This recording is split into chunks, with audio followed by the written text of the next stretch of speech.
அனைவருக்கும் வணக்கம். வாழ்க வளமுடன். நான் உங்கள் பாலசுப்ரமணி.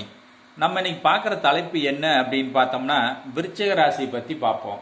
விருச்சிக ராசியில் பிறந்தவங்க காலையில் எந்திரிச்சோன்னே என்ன சாப்பிடலாம் அப்படின்னா, ஒவ்வொருத்தரும் காப்பி குடிப்பாங்க, டீ குடிப்பாங்க, நீராகாரம் குடிப்பாங்க, எதவோ குடிக்கிறாங்க. நீங்கள் அதெல்லாம் குடிக்காதீங்க. காலையில் எந்திரிச்சோன்னே தேன் சாப்பிடுங்கள்.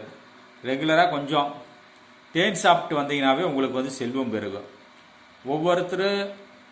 ஒவ்வொரு ராசி ஒவ்வொன்றும் சாப்பிடுவாங்க. நீங்களும் அதை பார்த்தெல்லாம் சாப்பிடக்கூடாது. உங்கள் ராசிக்கு நீங்கள் தேன் சாப்பிட்டு வந்தால் காலையில் எந்திரிச்சோன்னா முதல் வேலையாக தேனை சாப்பிடுங்க. ரெகுலராக தேன் சாப்பிட்டு பாருங்கள் உங்கள் லைஃப் எப்படி இருக்குது அப்படிங்கிறத நீங்களே பாருங்கள். நான் சொல்கிறான்லாம் வேண்டாம், நீங்களே பாருங்கள். செல்வம் பெருகும், அதிர்ஷ்டம் பெருகும், மகிழ்ச்சியோடு நிறைவோடு வாழலாம். உங்கள் வாழ்க்கையை மகிழ்ச்சியாக வாழுங்கள். வாழ்க வளமுடன். நன்றி, வணக்கம்.